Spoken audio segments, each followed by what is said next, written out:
আজকে আমি কাঁঠালের তরকারি রান্না করেছি। তো প্রথমে আমি কাঁঠালটাকে ভালোভাবে খোসা ছাড়িয়ে ছোট ছোট পিস করে কেটে নিয়েছি কাঁঠালটাকে।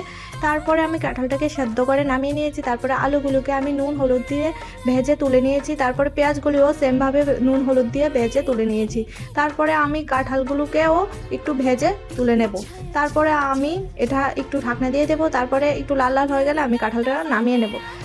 তারপরে আমি সম্বাসের জন্য দিয়ে দিয়েছি তেজপাতা, শুকনো লঙ্কা, তারপরে জিরে, ধনে, আদা, তারপরে রসুন বাটার পেস্ট একসাথে সবগুলো দিয়ে দিয়েছি। তারপরে গোটা রসুনও আমি তার মধ্যে দিয়ে দিয়েছি। তারপরে আমি নুন আর হলুদও তার মধ্যে দিয়ে দিয়েছি পরিমাণ করে। তারপর কাঁঠালগুলোকেও দিয়ে দেবো তার মধ্যে। তারপরে এটাকে একটু নাড়াচাড়া করে আমি ঢাকনা দিয়ে তারপরে কিছুক্ষণ পর আমি এই ঢাকনাটা খুলে তারপরে এটার মধ্যে জল দিয়ে দেবো।